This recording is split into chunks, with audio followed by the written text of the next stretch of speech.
بسم اللہ الرحمن الرحیم۔ حدیث نبوی۔ حضرت علی رضی اللہ تعالی عنہ بیان کرتے ہیں، رسول اللہ صلی اللہ علیہ وسلم نے فرمایا، تم میں سے ہر ایک کی جہنم میں اور جنت میں جگہ لکھ دی گئی ہے۔ انہوں نے عرض کیا، اللہ کے رسول، کیا ہم پھر اپنے نوشتہ تقدیر پر بھروسہ کر لیں اور عمل کرنا چھوڑ دیں؟ آپ صلی اللہ علیہ وسلم نے فرمایا، عمل کرتے رہو، ہر ایک کو جس کے لیے اسے پیدا کیا گیا ہے میسر کر دیا جاتا ہے۔ جو شخص سعادت مندوں میں سے ہوگا تو اس کے لیے اہل سعادت کے عمل آسان کر دیے جائیں گے، اور جو شخص بد نصیبوں میں سے ہوا تو اس کے لیے بد نصیبی والے عمل آسان کر دیے جائیں گے۔ پھر آپ صلی اللہ علیہ وسلم نے یہ آیت تلاوت فرمائی، جس کسی نے اللہ کی راہ میں دیا اور ڈرتا رہا اور اچھی بات کی تصدیق کی تو ہم بہت جلد اس کے لیے نیکی کی راہ آسان کر دیں گے۔ حدیث مذکورہ میں نبی کریم صلی اللہ علیہ وسلم سے صحابہ کرام نے یہ عرض کی کہ یا رسول اللہ، آپ نے فرمایا کہ ہر ایک کا ٹھکانہ لکھ دیا گیا ہے، اگر وہ جنتی ہے تو جنت میں ٹھکانہ لکھ دیا گیا ہے، اور جہنمی ہے تو جہنم میں اس کا ٹھکانہ لکھ دیا گیا ہے، تو کیا پھر ہم جو اللہ نے مقدر فرما دیا ہے، جو تقدیر میں لکھ دیا ہے، تو کیا پھر ہم اسی پر بھروسہ کر لیں اور عمل کرنا چھوڑ دیں؟ آپ نے فرمایا، عمل کرتے رہو، اور آپ کے اس فرمان کا مفہوم یہ ہے کہ جس کام کے لیے کوشش کرو گے اللہ پاک وہ آپ کے لیے آسان فرما دے گا۔ یعنی اگر جنت کی تلاش میں اعمال صالحہ کرو گے تو اللہ پاک تمہارا رجحان اسی طرف کر دے گا اور تمہارے لیے نیکی کی توفیق تمہیں دے گا۔ اور اگر ایک شخص برائی کا راستہ اختیار کرے گا اپنے ارادے کے ساتھ اور اپنے اختیار کے ساتھ، تو اللہ پر یہ واجب نہیں کہ وہ اس کو سیدھے راستے پر چلائے۔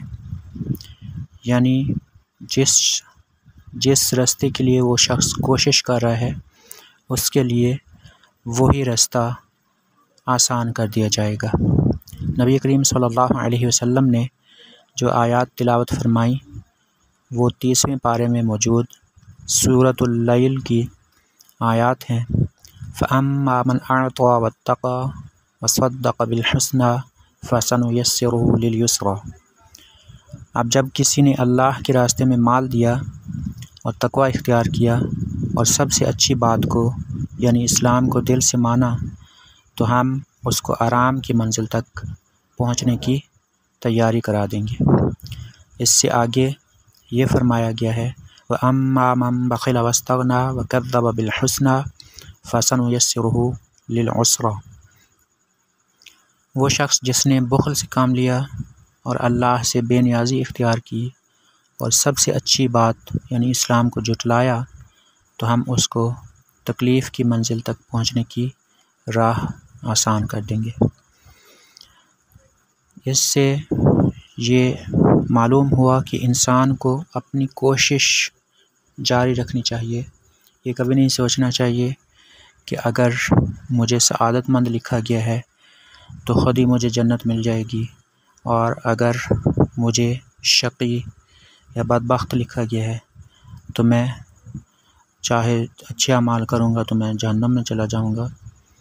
انسان کو اللہ نے جو ایک حد تک اختیار عطا فرمایا ہے اور اس کی رہنمائی فرمائی ہے، تو اس اختیار اور رہنمائی کا صحیح استعمال کرتے ہوئے اسے صحیح راستے کا انتخاب کرنا چاہیے۔